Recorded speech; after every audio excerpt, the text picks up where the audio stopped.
Assalamualaikum warahmatullahi wabarakatuh. Waalaikumsalam warahmatullahi wabarakatuh. Halo semuanya, kembali lagi di channel Jalan Buku bersama saya Alvan. Pada kali ini kita akan terus tetap membahas ini ya, buku Tiada Pernah Menyerah karya Pak Betul. Samsudin atau Ya. papa saya. Apa kabar Pak Sam dan Papa? Alhamdulillah, Apang Do. Kali ini kita akan membahas chapter 3 dari buku ini, yaitu Risiko Sebuah Pilihan. Tapi kita akan membahas subbab keduanya, yaitu Setia Pada Pilihan. Oke, tanpa basa-basi lagi, kita langsung saja tanyakan kepada narasumber atau Pak Syam atau Papa saya. Jadi menurut Papa sendiri, setia pada pilihan ini apa nih Ya, ini bagian dari resiko sebuah pilihan. bagiannya ya? Ya, bagian dari situ. Karena itu maka di bab 2 kita akan di subbab 2 ini kita akan membahas terkait dengan setia pada pilihan. Dalam hidup, Apang ya, itu orang banyak pilihan. Iya, banyak sekali. Banyak alternatif pilihan dalam hidup. Pilihan apa? Pilihan sekolah, pilihan pekerjaan, pilihan hobi, pilihan dalam pergaulan, ya, memilih teman, ya, pilihan untuk memilih pasangan dan lain sebagainya. Nah, Papa alhamdulillah dalam hidup itu sudah terbiasa itu sejak kecil memilih setia terhadap pilihan. Gitu loh, setia. Jadi tidak mencela-mencelok. Kalau sudah milih satu ya satu. Terus karena ada hubungannya dengan yang bagian pertama tadi, istiqomah. Istiqomah. Nah, jadi kalau sudah memilih ke situ, ya lahir batin kita siap di situ. Nah, gitu ya. Nah, itu. Jadi itu setia pada pilihan. Nah, yang kita bisa ambil contoh misalnya pilihan Papa terkait memilih dunia pendidikan. Dunia pendidikan. Nah, ketika memilih dunia pendidikan itu kan ada juga dorongan dari abah ya, dari kakek kamu gitu kan, itu bahwa ingin anaknya belajar agama, gitu kan gitu. Papa juga alhamdulillah ada dorongan sendiri, suka gitu ya untuk belajar agama, passion gitu kan. Gitu. Nah gitu, ada itu. Nah jadi waktu keluar dari sekolah dasar, alhamdulillah Allah berikan anugerah kecerdasan ke Papa ya. Itu ketika sekolah dasar itu nilainya kan bagus tuh. Ujian nasional, ujian negara lah kalau dulu ya, ujian negara itu cuma 3 mata pelajaran yang diujikan kalau dulu itu. Berhitung, mungkin kalau sekarang matematika gitu ya. Terus bahasa Indonesia, nah, sama sekarang juga bahasa Indonesia. Terus ilmu pengetahuan umum. Pengetahuan umum tuh ya IPA, IPS, sejarah apa segala macam ya gitu. Nah, itu jadi satu tuh. Nilainya total 27. Iya, total. Berarti kalau dibagi 3 rata-rata 9. Nah, ini adalah nilai tertinggi di sekolah. Jadi Papa juara 1 di SD itu. Nah, waktu UN itu. Karena nilainya tinggi, maka kepala sekolah, guru-guru ya, guru-guru Papa, lurah, perangkat desa, orang-orang terkenal di desa lah ya. Gitu. Mendorong Papa untuk masuk SMP. Gitu. Jadi mereka kecewa ketika Papa memilih PGA. Karena sayang banget nilai umumnya. Nah, sayang dia ini anak punya potensi nih. Kalau ke sekolah umum itu mereka pikir peluang untuk maju lebih terbuka. Sementara kalau ke sekolah agama cenderung diremehkan. Nah, sedikit gitu loh.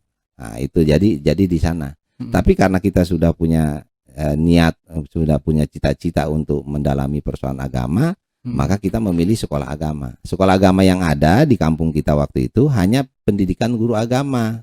Nggak ada madrasah sanawiyah. Belum ada ya itu. Iya, belum ada gitu loh. Pada waktu itu gitu loh. Yang ada itu aja. Dan pondok pesantren. Pondok pesantren pun salafiyah, jadi bukan pondok pesantren yang ada madrasahnya, bukan. Ngaji kitab kuning gitu kan gitu. Nah, di sana ya sudah kita setia pada pilihan itu. Memilihlah PGA 4 tahun, pendidikan guru agama 4 tahun. Itu setara SMP. Itu setara SMP. Alhamdulillah lulus, bintang pelajar juga dapat waktu itu. Nah, itu kita mau melanjutkan lagi nih. Sama lagi digoda lagi. Digoda lagi oleh persepsi-persepsi, oleh pandangan-pandangan orang bahwa jangan ke PGA. Yang bagus ke SMA atau ke SEMEA gitu, atau ke STM atau ke yang lain lah. Yang gitu. Umum lah. Yang umum, yang punya lulusannya lebih luas ya, untuk bekerja, untuk apa segala macam gitu. Papa enggak. tetap ke PGA. Kenapa? Karena sudah PGA 4 tahun, sayang kita tinggal mendalami dan papa tertarik juga, memang kebetulan mata pelajarannya bagus-bagus kan ya, ada antropologi, ada apa gitu. Jadi ada, kalau di agamanya itu kan di bahasa tuh ada nahwu, sorof, balagoh, lebih tertarik lagi. Nah, jadi banyak mata pelajaran yang memang kita lebih senang gitu mengikutinya kan gitu, senang sama mata pelajarannya. Alhamdulillah masuklah di PGA. Setia papa pada pilihan itu. Setelah itu melanjutkan ke perguruan tinggi. Alhamdulillah ke IAIN, lulus di IAIN Jakarta. Lagi-lagi ada yang menyayangkan. Anda kan anak cerdas, bagus, nilainya bagus. Kenapa tidak ke Jayabaya? Menyebut nama nih. Ke Jayabaya karena waktu itu Fakultas Ekonomi Jayabaya luar biasa terkenal, populer ya. Lulusannya bagus, penghasilannya lumayan kan gitu. Nah, akhirnya ya sudahlah, tetap di IAIN sampai selesai. Dan papa bersyukur di IAIN, Bang, itu papa ketemu banyak orang-orang hebat. Ya kan? Teman-teman papa alhamdulillah orang-orang hebat gitu ya. Kemudian dosen-dosen papa orang-orang hebat. Ada Mr. Kasman Singadimedjo waktu itu ya. Ada Profesor Harun Nasution, ada Profesor Bustami Abdul Ghani, banyak sekali yang ahli bahasa, yang ada Profesor Mahmud Yunus, segala macam. Jadi banyak berkenan. Dan juga waktu kuliah itu di IAIN banyak juga tokoh-tokoh nasional datang ke sana memberikan ceramah, kuliah umum. Papa banyak mengambil pelajaran, termasuk dengan tokoh nasional Bung Tomo ya waktu itu. Yang 10 November itu udah salaman sama si Abah di kenal gitu. Orang kecil kayak si Abah, tukang sate, bisa kenalan sama Bung Tomo, pahlawan nasional gitu kan ya. Luar biasa gitu loh. Itu karena kedekatan kita dengan tokoh-tokoh pada waktu itu. Jadi bersyukur bisa kuliah di IAIN pada waktu itu sudah luar biasa gitu loh. Anak kampung datang ke Jakarta bisa lulus di IAIN sudah luar biasa. Dan terus lagi akhirnya pilihan untuk dunia kerja. Setelah pendidikan, pilihan dunia kerja. Nah, di sini ada paling tidak 2 kementerian yang waktu itu teman-teman suka itu. Kementerian Agama, Kementerian Luar Negeri. Anak-anak sastra Arab, anak-anak jurusan bahasa Arab biasanya lebih melirik ke Kementerian Luar Negeri. Diplomasi ya. Bukan ke Kementerian Agama. Kalau anak-anak tarbiyah, anak usuluddin, nah itu banyak ke Kemenak gitu. Biasanya tuh begitu tuh. Tapi alhamdulillah papa enggak. Setia pada pilihan. Pokoknya papa ingin mengabdi di bidang agama. Nah, artinya pintunya ya Kementerian Agama. Nah, jadi bukan soal penghasilan, soal itu bukan, tapi hati ingin bagaimana sehingga doa papa selama jadi pegawai di Kementerian Agama selalu begitu. Ya Allah, berikanlah kekuatan lahir dan batin agar saya bisa ikut serta meningkatkan kualitas pendidikan agama Islam di Indonesia. Itu, dan alhamdulillah Allah berikan jalan untuk ikut serta itu dengan berbagai jabatan yang diamanatkan ke papa. Gitu loh. Sampai terakhir sebagai Kepala Biro Perencanaan Kementerian Agama.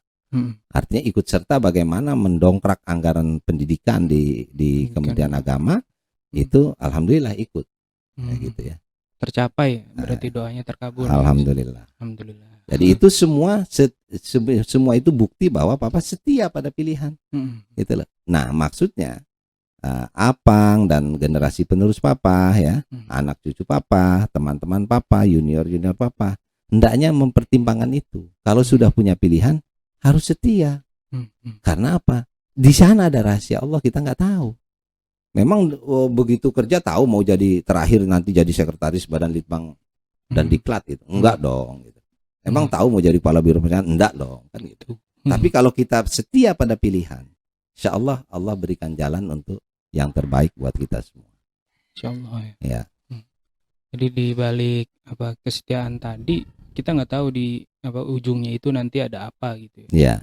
Dan kita setelah kita berjuang melewati ujian-ujian, baik ujian dalam mencapai pilihan itu sendiri atau cita-cita itu sendiri, ada juga ujian dari bisikan-bisikan orang lain gitu untuk membuat kita menyerah untuk pindah gitu dari pilihan itu. Tapi kita terus berjuang sehingga alhamdulillah tercapai apa yang dicita-citakan oleh papa sendiri. Untuk papa sendiri bisa tolong beri satu kalimat penutup kepada pemirsa sekalian.